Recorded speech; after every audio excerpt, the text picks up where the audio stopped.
Buenos días, muchas gracias a todos y a cada uno por dejarme compartir este espacio en cada uno de los lugares desde donde están. La verdad que cuando Marcelo Gragiulo me convocó para este webinar y todo el equipo de Granica y todo el equipo de GNT y el Observatorio de Trabajo y Usuaria han trabajado en esto, realmente es muy satisfactorio para uno sentirse en un trabajo colaborativo. Así que muchas gracias a todos y a cada uno por acompañarme en este libro que lleva un par de años y que recorre el mundo del teletrabajo y el mundo de la neurotecnología. Y en estos días vivimos una ficción de teletrabajo, ¿no? Si todos podemos sobrevivir a esta ficción, ¿cómo vamos a teletrabajar de bien cuando termine la cuarentena? ¿Qué expertos vamos a ser en teletrabajo? Y para algunos que todavía dicen, pero finalmente, ¿el teletrabajo qué es? Bueno, es una forma de organizar el trabajo a distancia, ¿no? A través del uso de la tecnología, de la información y la comunicación. Y yo lo puedo hacer como vos, autónomo, emprendedor que me estás escuchando, o lo puedo hacer en relación de dependencia, cuando tengo detrás un empleador que me ha contratado, quizás no al principio como teletrabajador, pero después sí. Y cuando el libro de teletrabajo y neurotecnología plantea cuáles fueron las etapas en materia de teletrabajo, la primera etapa que surge es justamente aquella, la de Jack Nielsen, el gurú, el padre del teletrabajo en los 70, cuando no podía llegar a su empresa por la gran congestión vehicular y dijo, bueno, pucha, ¿por qué el trabajador no recibe el trabajo en su casa? ¿Por qué el trabajo no va al trabajador? En esta primera generación únicamente imaginábamos el teletrabajo desde el domicilio, que era la casa de cada uno. Pero a partir de los 90, con el auge de lo que es la oficina móvil el trabajo nómade, sí empezamos a pensar en otro estilo, ¿sí? En donde la ruptura de la estructura espacial nos permitió trabajar desde cualquier otro lado. Y acá, por ejemplo, la gente de Cisco, la gente oriunda de la tecnología, los nativos de la tecnología, me acuerdo que me decían, claro, y yo estoy en la montaña y estoy en la estación de tren y estoy en el aeropuerto y teletrabajo desde ahí. Y una tercera generación a partir del 2000 con el auge de la nube, ¿no? Todo es virtual y el trabajo conectado remoto en esta generalización acelerada del Internet no se encuentra unidos en este trabajo conectado remoto. Y cuando hablamos de teletrabajo hablamos de un gana-gana. ¿Un gana-gana para quién? ¿Gana-gana para los empresarios? Sí. ¿Hay reducción de costos fijos? Obviamente. También hay una mejora en la retención y atracción de talentos, hay una mejora concreta en la productividad. Y claro, si pensamos que la causa primera de muerte en la ciudad de Buenos Aires, por ejemplo, son los accidentes de tránsito, y sabemos que hoy los mismos están disminuidos justamente por esta cuarentena que nos encuentra todos dentro de las casas, se reduce absolutamente y puntualmente se reduce el in itinere, ¿no? Que es aquel que implica el que voy o el que vengo de mi lugar de trabajo. Pero para los trabajadores, ¿qué pasa? Bueno, hay mejor, por supuesto, hay una mejora en la empleabilidad, un 8% de impacto de ahorro en el bolsillo del trabajador que deja de salir, menos tiempo de viaje, que deja de gastar en ese viaje, que deja de gastar comiendo fuera de su casa, que puede organizar el trabajo dentro de su casa. ¿Y qué pasa con todos? ¿Qué pasa con nosotros, sociedad, comunidad? Hay una reducción concreta de la polución ambiental porque obviamente hay menor gases de efecto invernadero, que son los gases que producen los vehículos, ¿sí? en el momento, ¿sí?, del tránsito vehicular. Y lógicamente hay una mejora en la oportunidad de generación de empleos, de lo que es la empleabilidad. Ahora bien, miremos un poquito estos números que nos trae Colombia en el 2019. En aquella oportunidad el MINTIC tuve la suerte de participar concretamente en el libro blanco de teletrabajo de Colombia, que muchos amigos y colegas colombianos nos están escuchando, y casi 1.600 árboles, casi 60.000 litros de combustible, unos 42 días de trabajo en productividad y, como les decía antes, un impacto en el bolsillo de ese trabajador de un 8%. Estos sí, obviamente, son los beneficios que podría haber reflejado una empresa que trabaja con unos 1.000 trabajadores conectados en un esquema de 3x2.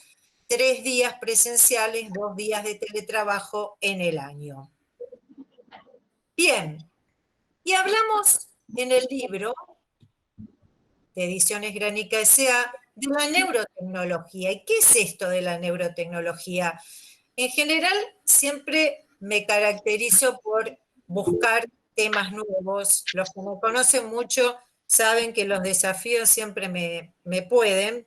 Y en este caso, la neurotecnología me fascinó porque permite descifrar los pensamientos, pero también alterarlos. Permite alterar la actividad mental y el comportamiento. Se trata de los datos cerebrales. Esto ya había sido anunciado por una neurocientífica, Susan Greenfield, en el 2002. Hablaba ella de la información biotecnológica que afecta al cerebro. Pero lo más importante, y los animo a buscarlo, es el proyecto BRAIN, que durante la gestión de Obama, este español, también neurocientífico, Rafael Yuste, presentó en el año 2003 con una fecha de terminación al 2028, 15 años de desarrollo para este proyecto interesantísimo que cruza cerebro y tecnología. Y seguramente ustedes estarán preguntando qué tendrá que ver en esto del webinar que estamos compartiendo. Les prometo que mucho. Déjenme que avancemos y seguro se los voy a mostrar. ¿Qué pasa con el cerebro? Bueno, para los tecnólogos que nos están escuchando, es una interfase, ¿no?, que conecta la mente con los 5 sentidos, pero el cerebro, en cuanto al peso, es el mismo, el que tenía la Viviana de allá de las cavernas, entre 1.300, 1.400 gramos, a la que tiene la Viviana de hoy, 29 de abril, mientras estamos compartiendo esta webinar. Pero sin embargo ha cambiado algo en el cerebro del hombre, ha cambiado su volumen, ¿sí? Lo interesante es que este cerebro controla todas las funciones y procesa toda la información que viene desde adentro de cada uno de nosotros, desde afuera, y alguno me dirá también, ¿y por qué no de vidas pasadas? ¿Y por qué no desde lo ultrauterino? Ahora bien, ¿por qué les traigo el cerebro? Les traigo el cerebro, y acá me gusta parafrasear a Paul MacLean, otro científico interesante, que ha hablado de la evolución del cerebro, porque en esta concepción de cerebro triuno, pensamos en el reptiliano, el primero, el que lleva 500 millones de años, que regulaba los instintos básicos, ¿sí? Comer, huir, pelear, reproducirme. El cerebro de los mamíferos, el límbico, el de las emociones, que lleva unos 200 millones de años y que regula todo lo que es las emociones. Y el neocórtex, o la corteza cerebral, el más nuevito, que es el que nos hace humano, el que nos diferencia del resto, el abstracto, el lógico. Ahora bien, el cerebro representa el 2% de nuestra masa corporal y es responsable de toda nuestra conducta. Utiliza el 20% de nuestra energía. ¿Y por qué les digo esto? Acuérdenselo, cerebro triuno, reptiliano, límbico y neocórtex. Reténganlo un minutito para lo que viene después. Los que tengan preguntas, por favor escríbanlas en el chat, así las vamos procesando para hacia el final poder contestarlas. ¿Y cuál es esta relación entre cerebro, tecnología y teletrabajo? Y fíjense el aditamento que les traigo, COVID-19. Parafraseando a otro grande, Marcel Mauss, cuando me dice, es el protagonista de un hecho social total porque atraviesa nuestra vida, nuestras emociones, nuestra sociedad, nuestro trabajo, el coronavirus. Y pregunto, ¿cuáles son los cambios que el coronavirus nos trae? Ciertamente, y lo estamos evidenciando todos, trabajo conectado remoto, algo diferente, algo que hemos empezado a hablar justamente con el grupo de América Latina y el Caribe y desde GNT muchísimo, con Alberto Fantini y con Mauro Pinotti, de lo que es el trabajo remoto forzado, TRF, que es lo que vivimos hoy. Y un aprendizaje a distancia, lo que es el castling de hogares. ¿Qué será esto? Es la fortificación de hogares. Lejos del minimalismo, hoy tratamos de fortificar nuestras casas justamente para hacer trabajo desde nuestras casas.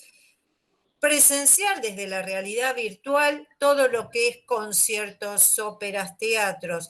Pensar a futuro en viajes seguros solamente al aire libre. Enfatizar la prevención y el distanciamiento. Y comenzar con el auge de, por ejemplo, el dark kitchen, ¿no? Las cocinas fantasmas. Esto de que ya no voy a comer sino que pido que me traigan ese menú o esa comida a mi casa. El comercio electrónico y la telemedicina. Entonces, si el coronavirus, desde la sociología de la tecnología, provocó la digitalización, porque es mentira que fueron los sindicatos, las empresas, la autoridad de aplicación, el Estado, nosotros o el trabajo los que nos empujó a trabajar conectadamente. ¿Saben quién nos empujó a trabajar conectadamente? El COVID-19. El COVID-19, el coronavirus, es lo que disparó la digitalización, es lo que nos virtualiza. Yo lo llamaría el primer virus cyborg, porque ataca en forma completa la pantalla y completa a nosotros mismos como personas. Entonces, ¿qué pasa con esta ficción del teletrabajo durante la cuarentena? ¿Qué pasa con este trabajo conectado forzado o trabajo remoto forzado, TRF? Es un trabajo que hacemos sin red emocional, por eso nos sentimos tan mal. Sin instrumentación, sin un acuerdo o convenio que pueda describir cuáles son mis derechos y cuáles son mis obligaciones como trabajador y como empleador. Sin posibilidad de vuelta, por eso hablamos de no reversibilidad. En algunos casos, sin herramientas tecnológicas que nos provea el propio empleador. A un 100% de trabajo conectado, lo cual es cero de desconexión. Por eso multiplicamos la jornada laboral y nos sentimos agotados, nos sentimos con burnout digital. Sin entrenamiento y capacitación, sin prevención y lo peor, esta infopandemia con un exceso de información que nos provoca una infoxicación. ¿Cuáles son estos cambios sociolaborales que nos provoca justamente esta situación? Como decía antes, empezamos a hacer visible lo que hasta ahora era invisible, que es el trabajo de los cuidados, el cuidar a los hijos, el cocinar, el limpiar dentro de la casa, el cuidar a nuestros mayores. Empiezan a tener cierto auge todo lo que es el consumo de contenidos y los eSports, o sea, los deportes electrónicos. También tiene mucho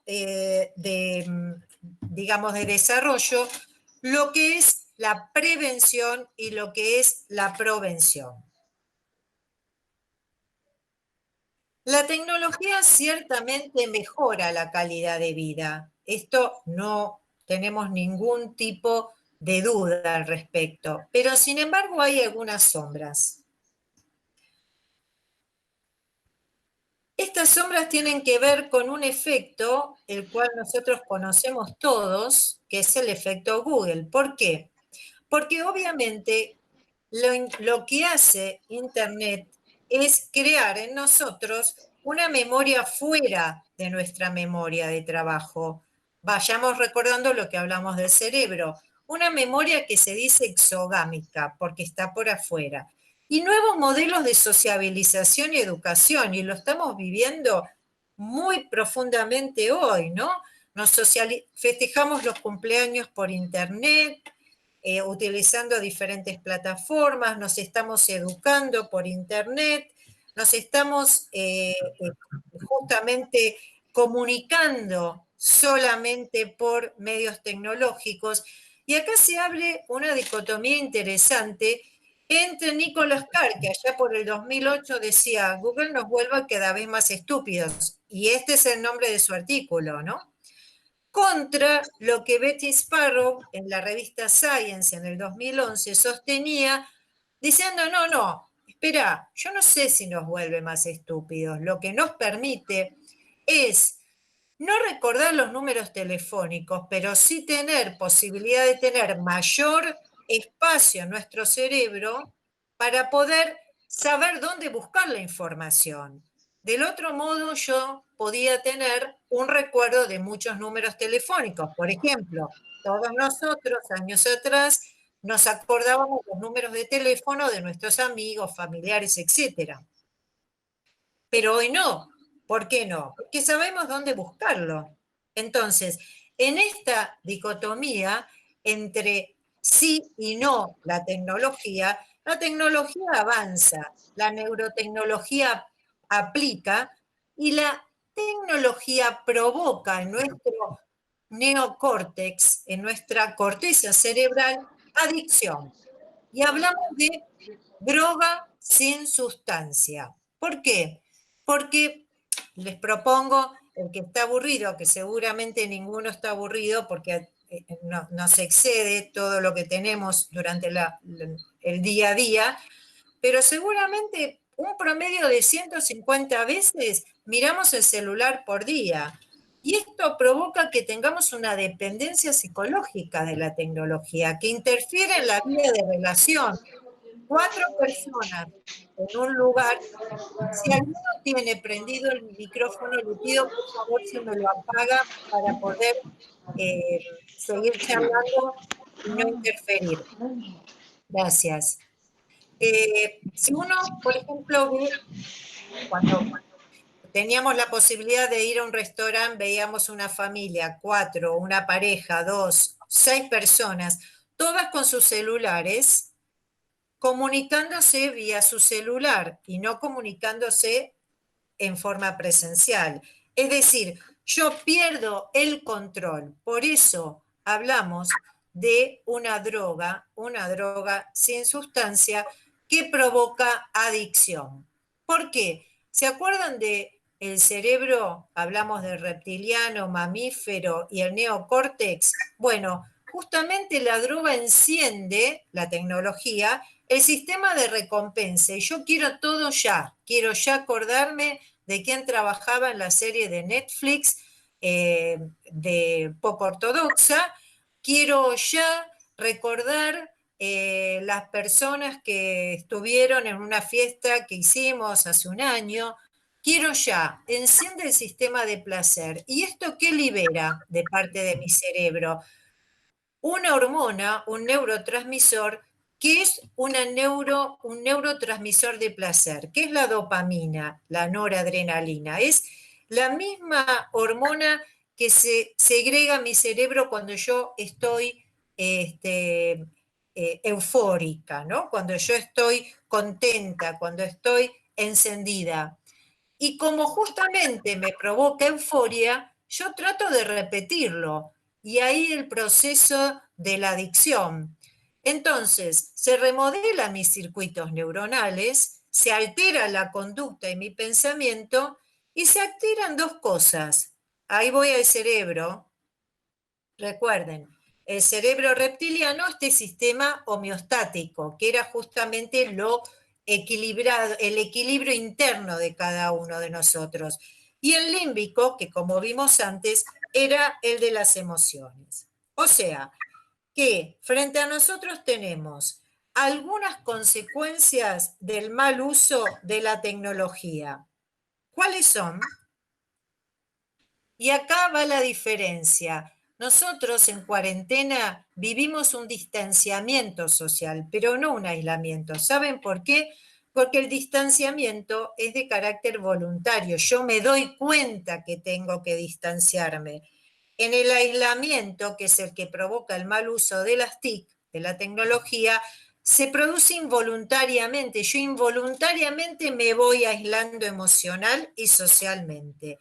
Y empiezo a tener una atención parcial, un picoteo de atención. No soy reflexivo, no busco un conocimiento profundo. Se desarrolla una memoria a corto plazo, una memoria de trabajo, y como decíamos antes, en la continua búsqueda de una recompensa inmediata.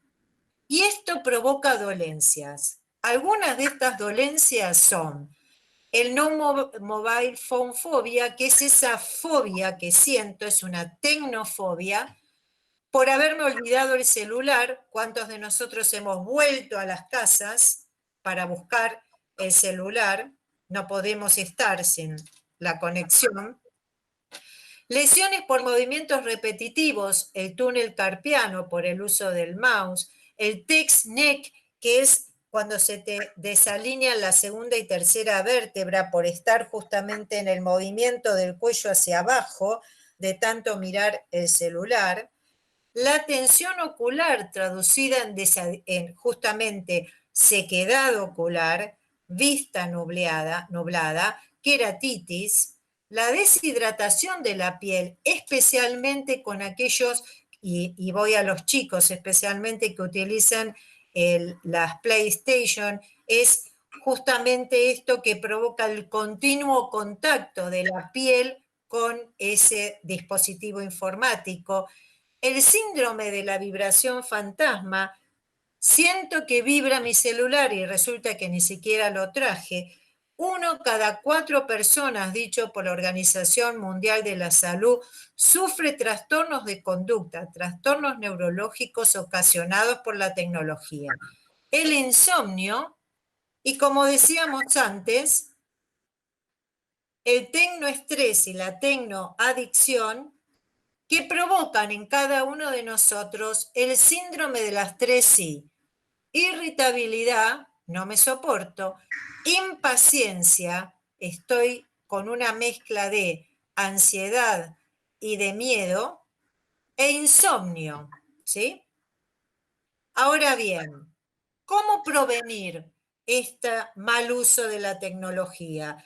¿Cómo prevenir la adicción a las TIC? Y no me equivoqué en el slide, dice prevenir con O. ¿Por qué? Veamos la diferencia entre prevenir y prevenir. ¿Cuál es? Cuando yo hago prevención, me preparo, me anticipo a la dificultad, preveo un daño y le aviso a alguien de algo. Pero cuando yo hago prevención, además le doy herramientas, le doy técnicas, le doy herramientas o técnicas o claves justamente para que pueda lograr ese propósito. Por eso hablamos de método de gestión NeuroTIC como un método de prevención que prepara, que programa el cerebro, voy a los primeros slides, para un uso sustentable y no adictivo de la tecnología. ¿Y cómo? Algo que hoy escasea y mucho es la atención. Yo por suerte soy una privilegiada en este momento porque no sé cuántos, Mauro, pero seguro que muchísimos nos están siguiendo desde la webinaria, algunos otros que van escribiendo que no pudieron, pero todos estos me están regalando esta escucha activa, ¿no? Esta hermosa atención que nos permite justamente enfocarnos. La crisis de hoy es la dispersión y la fatiga informática. Este método de gestión neurotic tiene que ver con el cerebro, por eso tenemos que conocerlo, acuérdense del modelo triuno, con las prácticas o técnicas, esta que están viendo ustedes en el slide, respiración, meditación, mindfulness, yoga, programación neurolingüística y pensamiento lateral, en un sistema que es un neuroplaneamiento, porque es un sistema que se enfoca en el cerebro y que tiene como finalidad crear hábitos mejores hábitos. Y vayamos a la primer técnica. La técnica de la respiración. La respiración que es, uno dice, bueno, tontamente, porque la respiración, como si es voluntaria, es involuntaria. La respiración nos acompaña siempre y nosotros no podemos respirar por ayer ni puedo por las dudas respirar para mañana, ¿no? Me provoca un anclaje en el presente, pero yo la puedo racionalizar, porque si bien no depende de mi actividad mental, puede depender cuando yo, y acá seguramente expertos en respiración como Melissa me van a saber explicar mucho mejor, cuando yo la utilizo como un objeto de observación. Y esta segunda técnica, la meditación y el yoga, que nos permite justamente concentrarnos, reflexionar, utilizar a través del yoga estas asanas de una disciplina que si bien se origina en la India, tiene sus efectos en Occidente y convierten a una persona que medita efectivamente en un antes y un después.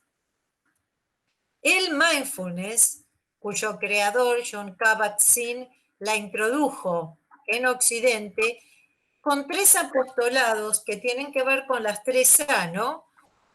Observo, para lo cual admito, no me resisto, para lo cual acepto, y trato de llegar a la coherencia, de actuar con coherencia. Métodos para regular las emociones.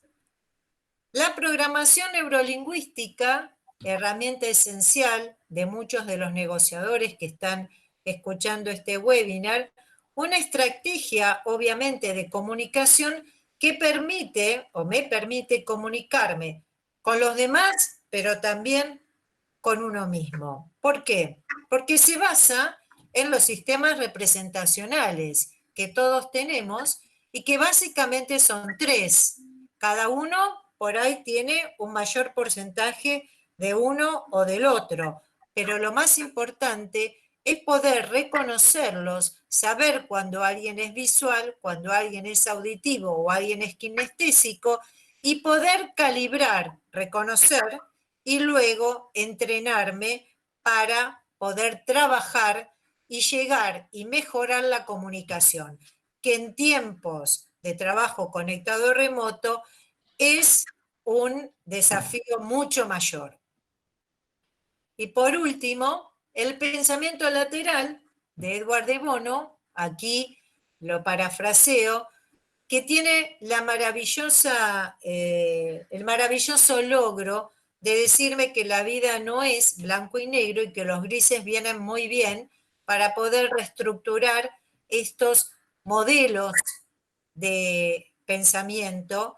Y acá, en el próximo slide, algo que Alberto Fantini desarrolla muy bien, que es todo lo que refiere a pensamiento crítico, pensamiento efectivo y las diferencias entre lo que es el pensamiento vertical y el pensamiento lateral. ¿Por qué? Porque en este pensamiento lateral, que es el que utilizamos en el GNT, voy a lo creativo, a lo novedoso, no desecho ninguna opción, no voy a lo evidente. Todo me sirve porque todas son alternativas o posibilidades de cambio.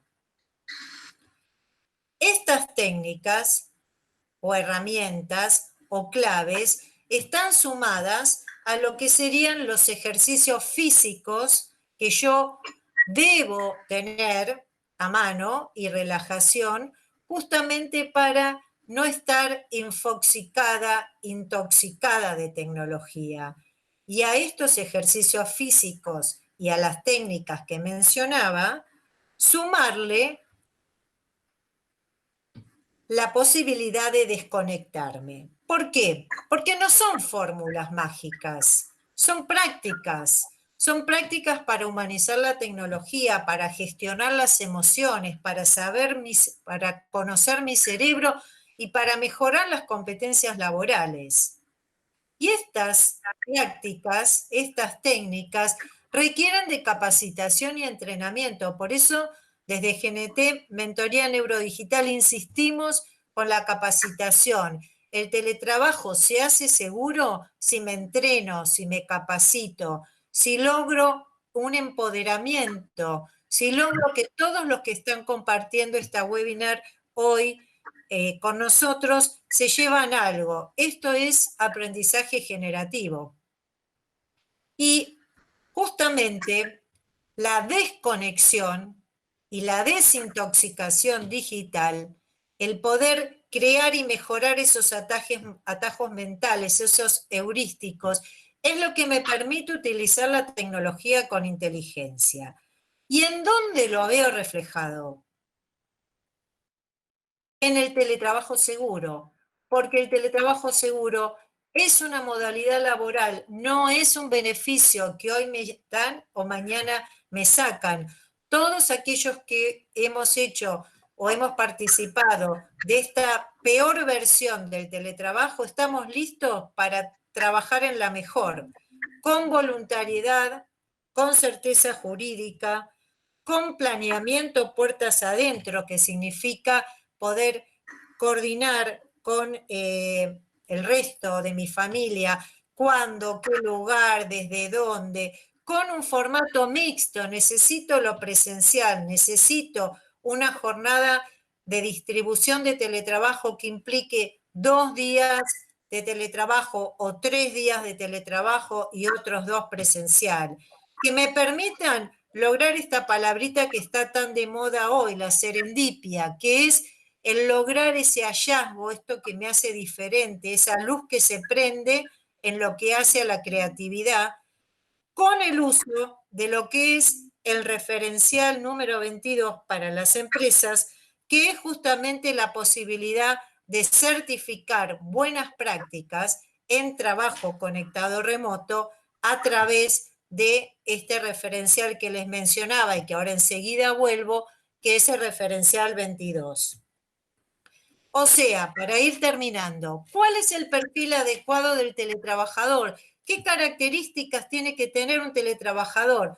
Obviamente autogestión, autodisciplina, estar motivado, estar entrenado para trabajar en equipo, en trabajo colaborativo, en neuroliderazgo y en la posibilidad de desarrollar esto que decíamos antes, que es el pensamiento creativo.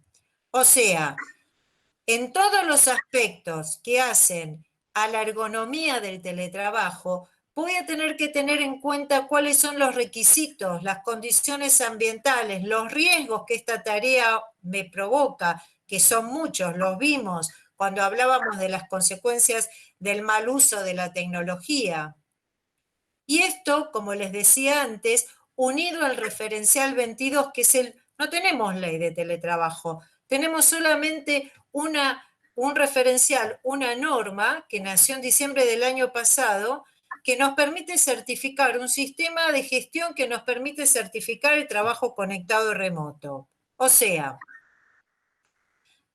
para finalizar, mirando el el día después, ¿en qué nos va a encontrar? O mejor dicho, ¿a qué nos gustaría, en qué escenario nos gustaría encontrarnos?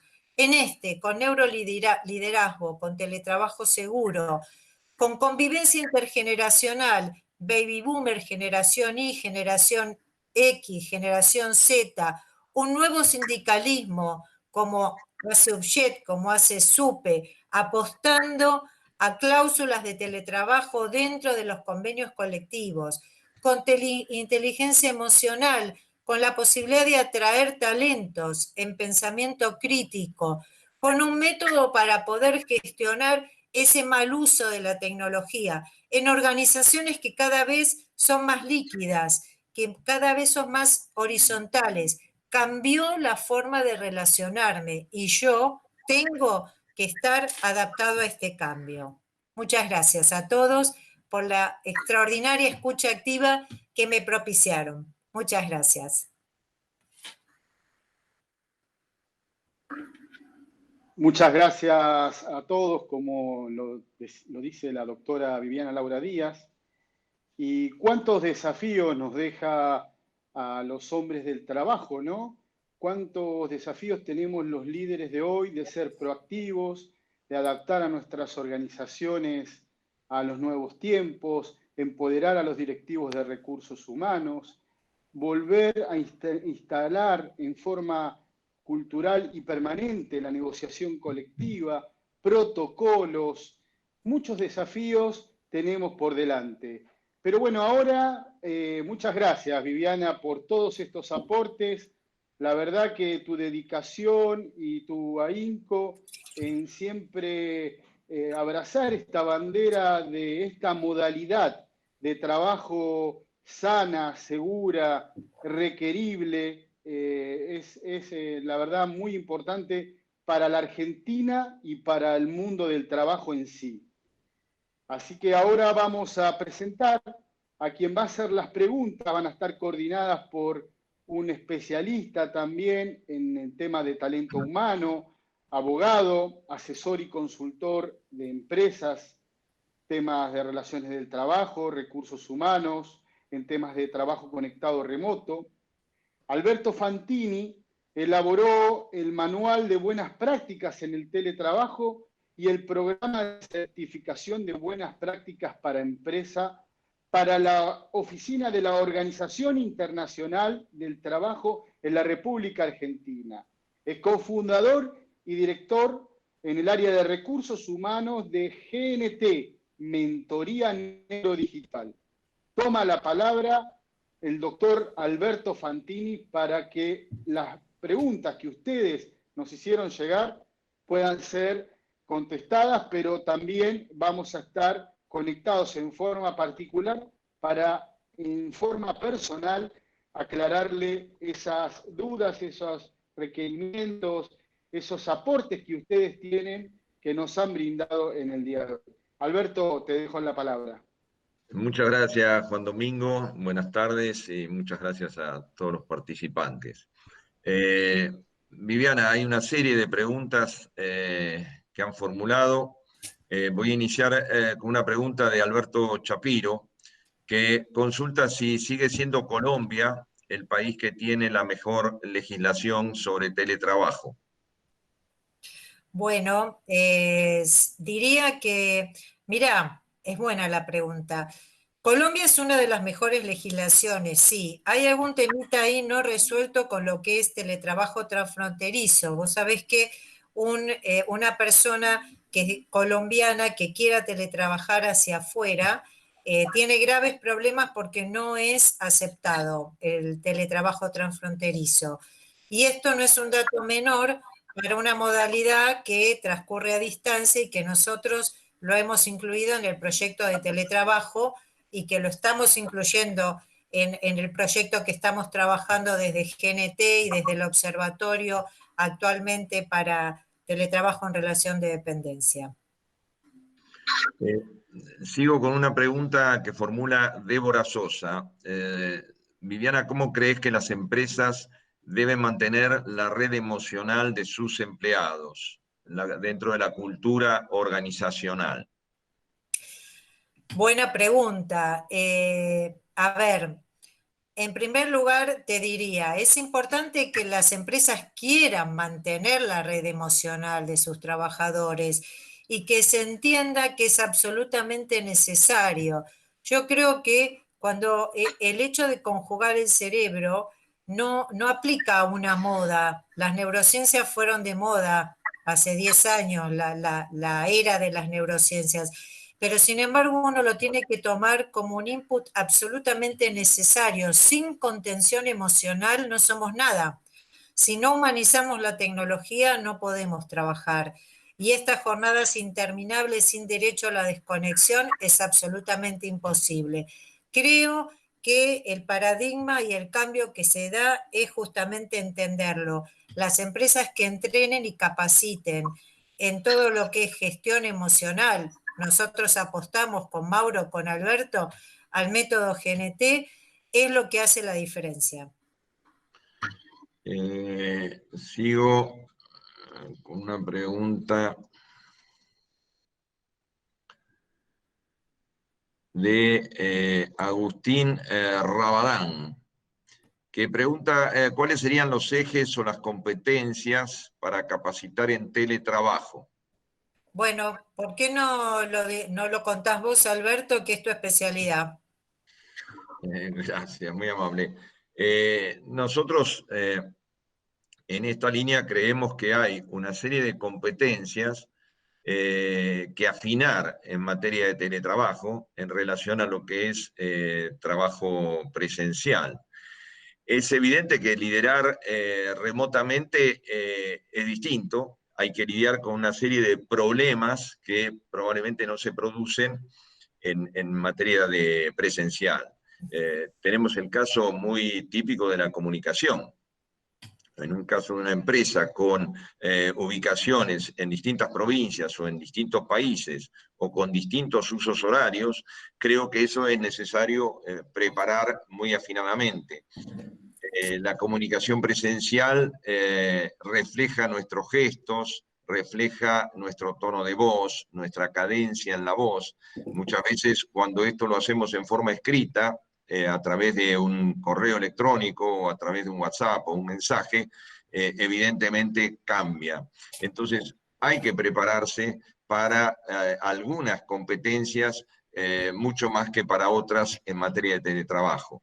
Lo que tiene que ver con la autonomía, muchas veces vamos a tener que tomar algunas decisiones cuando no tenemos a nuestro jefe o supervisor o colaborador en la oficina de al lado. El manejo de toma de decisiones, el manejo del trabajo por objetivos, es otro tema el cual evidentemente se convierte en un eje muy importante para preparar y capacitar. En este trabajo forzado que nos mencionaba Viviana, evidentemente mucha gente toda esta preparación no la pudo tener. Voy a... Ok, gracias. Voy a una pregunta de Ángeles Borgognoni. Dice, hola Viviana y equipo, quería consultarles cómo podemos adquirir un teletrabajo productivo distinto al forzoso que obliga el escenario del COVID-19. Es decir, cómo podemos utilizar la neurotecnología para cambiar la actividad actual y transformar e ir a un teletrabajo productivo. Buena pregunta. ¿Qué hábitos Perdón. podemos cambiar en el corto plazo? Buena pregunta. Por ahí Mauro puede agregar algo sobre habilidades digitales, que es su especialidad. Nosotros en GNT trabajamos los tres áreas, ¿no? Cuando Juan Domingo Palermo nos habla de teletrabajo seguro, recuerda justamente, como él decía, ¿no? Todos estos años de evolución y de experiencia que hemos vivido juntos, y cuando apostamos a las distintas áreas, apostamos a pensar, por un lado, en el trabajador desde el punto de vista de su contención emocional, entrenamiento, método GNT. Desde el punto de vista del trabajador y del empleador, en ese convenio o acuerdo individual que es como si fuera un gran paraguas, debajo del cual tienen que estar descritas todas las cuestiones que hacen a la ergonomía, a la reversibilidad, a la voluntariedad, a la posibilidad de la desconexión, todo lo que hace justamente a un teletrabajo seguro. Y desde el punto de vista de la organización también, el poder certificar si ha hecho buenas prácticas y apostaría para ese trabajador la posibilidad de incluirlo en buenas competencias laborales y digitales, ¿no, Mauro? El micrófono. Sí, ahí está, justo estaba activando. Sí, por supuesto, estas competencias digitales, digamos, no son algo que nos ha sido dado, sino que es algo que tenemos que estudiar. Parece que los más jóvenes, al nacer con la tecnología, lo tienen como incorporado, pero esto no es del todo así. Para poder utilizar muy bien las tecnologías, hay que estudiar de manera tradicional, hay que leer todas las especificaciones, los manuales, y esto que decía Viviana de que queremos todo ya, y que además detrás de las tecnologías hay mucha ingeniería de usabilidad que busca que nosotros no leamos los manuales y que todo nos aparezca como sencillo, nos da esa sensación de que todo es fácil. Y la verdad es que en esa sensación de que todo es fácil, dejamos de lado algunas cuestiones muy, muy importantes que hacen a, por ejemplo, el cuidado de nuestra información personal, el cuidado de nuestra identidad digital, de quiénes somos, de qué tipo de información estamos compartiendo,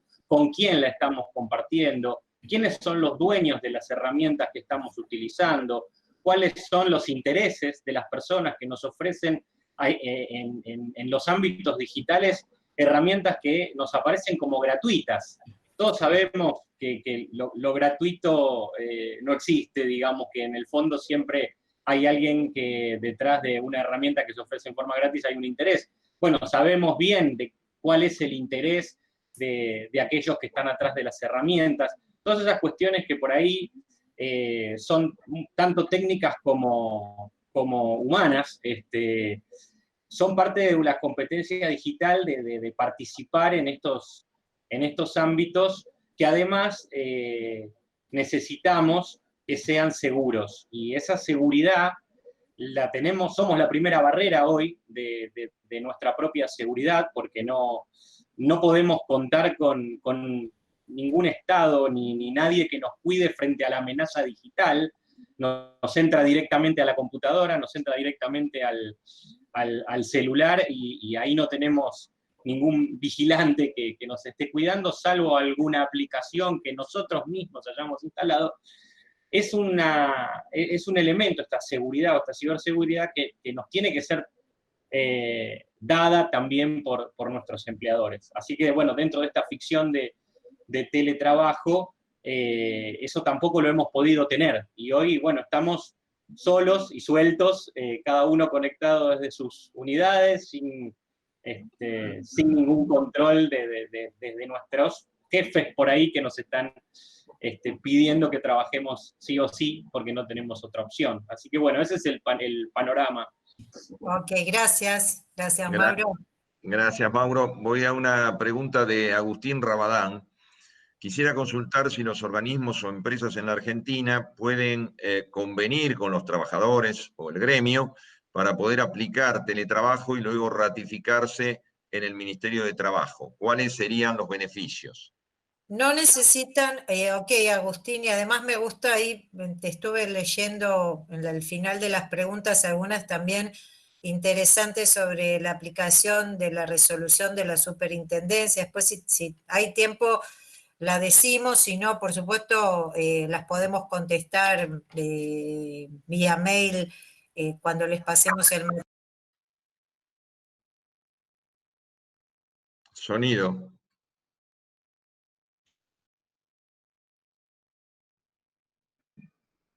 Viviana, a ver, Ahora, ahí está. ahí está.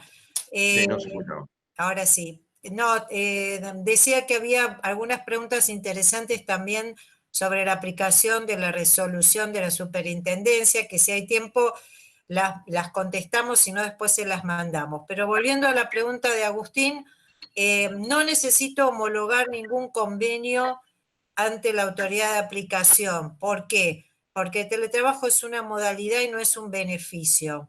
Lo aplico como modalidad, lo describo en ese acuerdo individual que firmo y cuando me quieren hacer valer otra situación, la realidad no es así. No necesito homologar un convenio.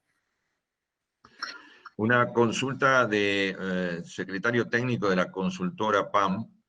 Pregunta si el trabajador tiene la posibilidad de negarse a teletrabajar o a realizar este trabajo remoto forzado por no contar con los elementos necesarios para conciliar vida familiar y el trabajo. Bueno, interesante la pregunta, la dividiría en dos. Por un lado es el trabajo remoto forzado que estoy haciendo durante la cuarentena, que responde a una necesidad de urgencia, a una resolución de aislamiento forzado, que no me gusta hablar de aislamiento, pero se llama la resolución de aislamiento forzado, sanitario. Y otra cosa es teletrabajo seguro en época normal.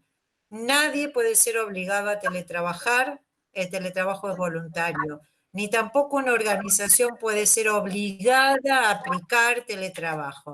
Esto es clave de entender para la aplicación del trabajo conectado remoto desde los principios que los regula inclusive en un marco normativo medio viejito, pero que existe todavía del 2002, y que también recoge la OIT y que vuelve a ratificar hace 2 años. Así que la respuesta es esa. Hoy vivimos una ficción, pero en época normal el teletrabajo es voluntario. Una pregunta que proviene de Graciela Chahud. Hola Graciela, ¿cómo estás? Dice Graciela que no le quedan claros los sistemas representacionales. Bueno, bárbaro. Hola Graciela, gracias por la pregunta. Los sistemas representacionales se llaman así y tienen que ver con la forma en que yo, en realidad mi cerebro, se le representa la realidad. Esto trae como una forma más profunda de pensar la realidad cuando decimos que en realidad cada uno de nosotros refleja la realidad en forma diferente, ¿no? Cada uno de nosotros tiene una mirada de la realidad distinta, de acuerdo a esos sistemas. Y los sistemas tienen que ver con si predomina en mí lo visual, paso todo por lo visual, o predomina en mí lo kinestésico, paso todo por los sentidos, o predomina en mí lo auditivo, paso todo por la audición. Nadie es 100%, pero cada uno de nosotros tiene un mayor grado. Cuando nos entrenamos en técnicas de negociación, mis amigas negociadoras que están asistiendo, seguramente Silvita, Mónica, algunas de las que están, saben perfectamente que nos entrenamos para tratar de calibrar y reconocer esos sistemas de los demás. Un par de preguntas que veo relacionadas al referencial 22, una del secretario técnico sobre las condiciones que establece el referencial 22 para obtener la certificación, y otra pregunta de Silvia. ¿Cómo estás, Silvia?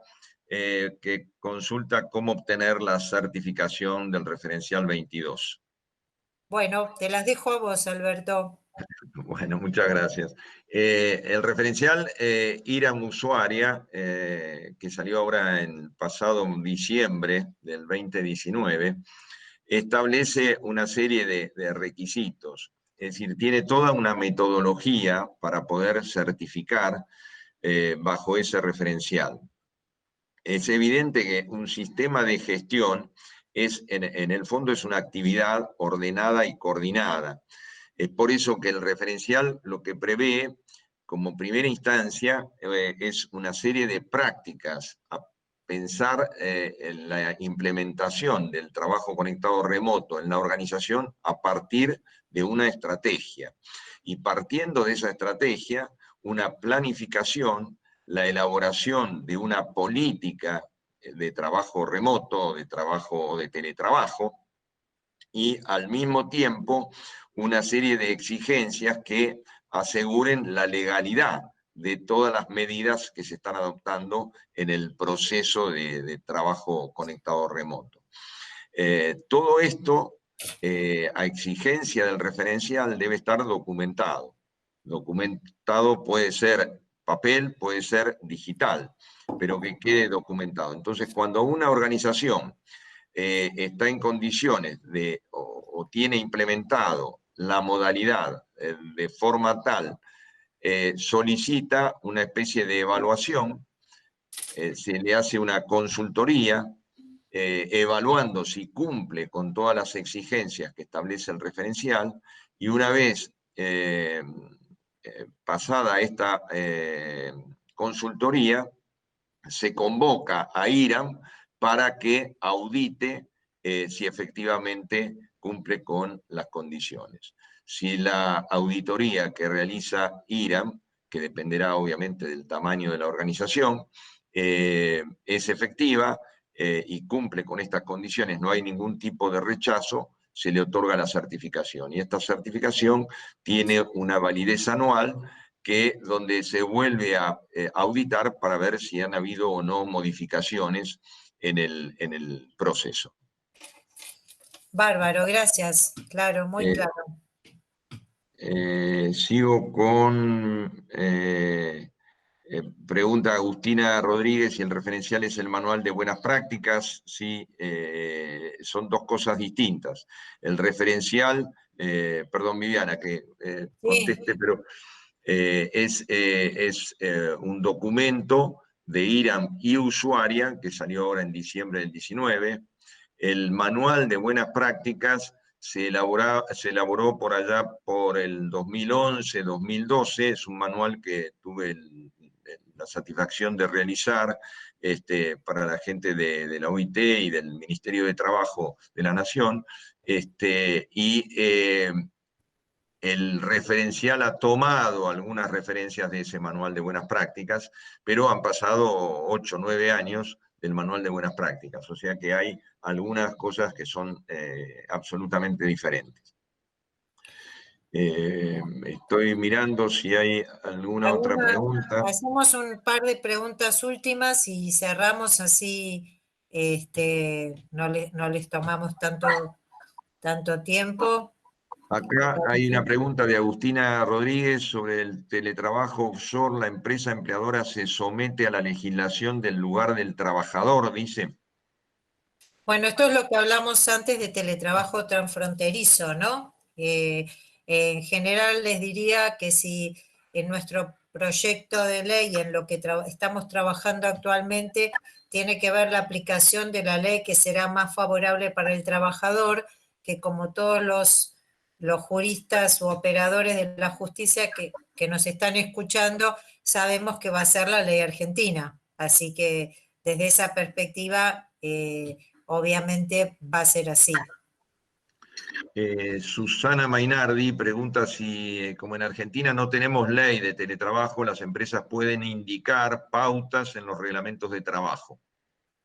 Las pautas, si hablamos de reglamento de trabajo a convenio o acuerdo que firmen las partes, o sea, trabajador y empleador, ahí se van a regular estas pautas, claro. Llámese convenio, llámese acuerdo, y se va a establecer también un protocolo para aplicar el teletrabajo.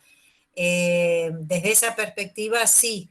La respuesta a la falta de normativa, les diría que si bien la ley es necesaria, hemos subsistido más de 15 años, mucho más de 15 años. Yo empecé concretamente con teletrabajo en el año 2001. Hemos subsistido sin ley, muchos países no tienen ley. Lo importante no es tanto la ley, sino en el caso de los sindicatos, la inclusión como cláusula en los convenios colectivos, y en el caso de las empresas y de los trabajadores, el poder describir estos derechos y obligaciones que hacen a la relación en el acuerdo firmado, ¿no? Al inicio de la relación. Hay una pregunta que viene de Perú, Javier. ¿Cómo está Javier? A raíz de la cuarentena, dice, producto del COVID, hemos tenido en Perú muchos cambios, incluso se han iniciado audiencias en el Poder Judicial, no presenciales. ¿Qué experiencia comparada han visto de la aplicación del teletrabajo en el sector público latinoamericano, tomando en cuenta que son considerados ineficientes? Bueno, 20 años de administración pública, no me gustaría que me digan que soy ineficiente, pero te diría que el cambio cultural a veces se hace mucho más fuerte en el sector público que en el sector privado.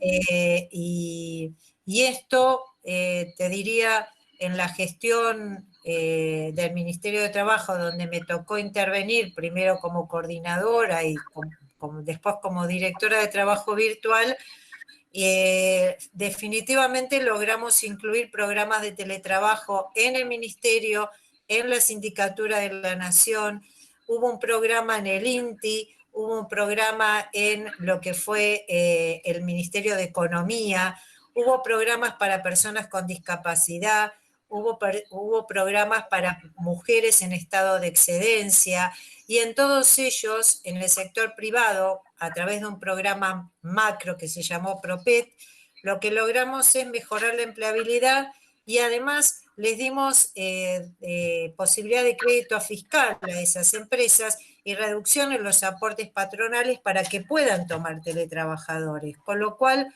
tanto en el sector público como en el sector privado, el cambio cultural es fuerte, pero la posibilidad de aplicar teletrabajo seguro es absolutamente posible. Una aclaración hago, Damián Araya me dice, yo hablaba de secretario técnico consultora, me aclara que es Damián Araya. Hola Damián, ¿cómo estás? Discúlpame que no veía tu nombre. Una pregunta de Susana Mainardi nuevamente, si el referencial 22 de IRAM suple a la ley en Argentina. Bueno, sí, a ver, desde el punto de vista normativo, ahora te hablo como abogada, Susana, la ley es la ley y un referencial no es una ley. Desde el punto de vista de aplicación a las buenas prácticas, es un gran paraguas que me sirve hoy justamente para poder probar que mi empresa, que mi organización hace teletrabajo seguro. Desde ese punto de vista es el mejor elemento jurídico que puedo tener. Una consulta de la profesora Mariana Gijena. Dice, soy profesora en el área de educación secundaria. Trabajamos mucho, bajo mucha presión y ansiedad de los equipos directivos y de los padres. Nos imaginamos, Mariana, ¿qué consejos o pautas nos pueden sugerir para afrontar esta situación? Bueno, vos sabés que es una buena pregunta. La verdad que todo el desborde emocional que uno vive durante la cuarentena tiene como la sumatoria de no solamente el propio trabajo y la angustia personal, sino la de todo el grupo conviviente, que cuando uno tiene hijos pequeños se multiplica. Con lo cual, creo que estas técnicas que nosotros desarrollamos a través de lo que es GNT, que te decíamos respiración, meditación, yoga, mindfulness, pensamiento lateral, programación neurolingüística, son absolutamente aplicables a cualquier momento de nuestra vida, pero especialmente a este momento donde estamos mucho más tensionados y mucho más, diría yo, que emocionados negativamente desde lo que es la incertidumbre, ¿no? Una pregunta de Bernardo Almonacid. ¿Cuándo se termine la cuarentena y se vuelva a la normalidad? Dice, en el caso de que un empleado quiera una jornada mixta, mitad teletrabajo, mitad tradicional, ¿el empleador podrá negarse a tal modalidad? A ver, si nos escuchó a nosotros, lo siguió si compra los libros de Ediciones Granica, lo escucha a Juan Domingo en el Observatorio, a Alberto, a Mauro, a mí en GNT, espero que no se oponga, porque justamente lo ideal para mejorar la productividad de esa organización es tener una jornada mixta. No hay nada que reemplace el cara a cara cuando podamos hacerlo, ¿no? Entonces, y además, como dijimos antes, este convenio individual que firma el trabajador con el empleador va a describirlo y va a describir esa jornada. Obviamente, así como digo esto, también me gusta decir que la jornada de 8 horas es una jornada a esta altura de la vida absolutamente imposible de cumplir. O sea, el mundo evoluciona hacia el trabajo por objetivos, el trabajo por metas, donde yo pueda establecer un indicador objetivo y decir, ¿la cumpliste o no lo cumpliste? No importa si estoy 8 horas sentado en una silla calentando la silla. Puedo no ser productivo, no tiene sentido. Entonces, realmente creo que hay que aprovechar estas crisis para ser resiliente y ganar en productividad. Y también la discusión forma parte de esta gimnasia sindical que todos nos debemos. Voy a la última pregunta, Viviana. Es Vanessa Lorenzuk. A partir de ahora, dice, ¿no debería incluirse una base de entrenamiento GNT en las condiciones de seguridad e higiene en el trabajo, con vistas a evitar los riesgos del mal manejo de las TIC, que la doctora Díaz explicó en la charla? Bueno, ¿qué puedo decir? Que alguien me haga esa pregunta es la alegría más grande que puedo tener en toda esta cuarentena y más, porque lo entendió perfectamente. Sí, necesitamos tener una red emocional, una red informática y una red jurídica. Por eso nuestro equipo trabaja así, desde lo emocional, desde lo jurídico, desde lo informático, desde lo periodístico, desde lo editorial. Por eso hacemos este trabajo colaborativo. Así que sí, ojalá la superintendencia nos escuche y nos dé la oportunidad a todos. Finalmente, para aclararle una pregunta de Agustín, ¿dónde se puede conseguir el manual de buenas prácticas? El manual de buenas prácticas, Agustín, lo podés encontrar seguramente en la página del Ministerio de Trabajo, buceando en algún punto debería estar. También buscando en Google seguramente lo vas a encontrar. Te recuerdo que ese manual fue de 2011 o 2012. En cuanto al referencial 22, eso ya depende del IRAM, particularmente. Es un referencial que se iba a presentar en marzo pasado. Lamentablemente, con todo este tema, debió suspenderse su presentación formal, pero estimamos que será, bueno, Dios dirá cuándo será, en poco tiempo. Esperemos que así sea. Bueno, muchas gracias. Nos vamos al cierre con Juan Domingo, que nos hace el cierre. Bueno, gracias a todos los que estuvieron con nosotros, que la verdad es muy importante observar de que haya líderes que quieran ser protagonistas de esta modalidad de trabajo, de conocer mejor cuáles son sus problemáticas y cuáles son los beneficios que puede presentar en trabajar en buenas prácticas. Los invito a que hagan un ejercicio. Todos tenemos un convenio colectivo de trabajo o algunos están fuera de convenios. Cuando se está por fuera de convenio se supone que tiene que ser mejor la práctica laboral que nos brindan. Viviana dijo algo muy oportuno que tiene que ver con las obligaciones y los derechos que le da al trabajador ese acuerdo de partes, ese convenir entre la representación de los trabajadores y la empresa. Creo que muchos no conocemos quizás las actividades que hacemos nosotros en nuestro trabajo. Y les propongo que listen lo que ustedes hacen y lo que dice el convenio, y se van a encontrar que hacen más cosas. Y en muchos convenios van a encontrar, prácticamente casi en todos, que no existe una cláusula de teletrabajo.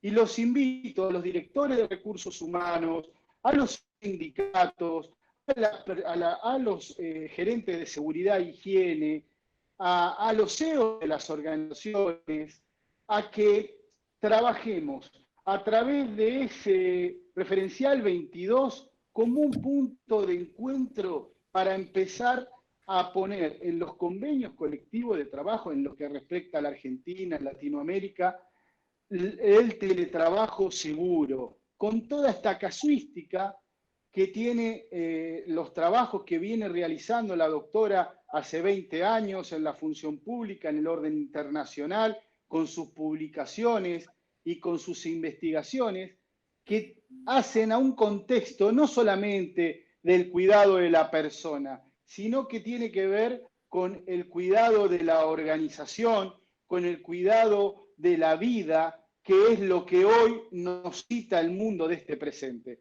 Así que muchas gracias a todos, a usted, doctora Díaz, a usted, doctor Fantini Spinotti, Ediciones Granica, Sociedad Anónima, muchísimas gracias por darle este espacio a una profesional de la República Argentina para que se pueda expandir sus conocimientos en todo el mundo.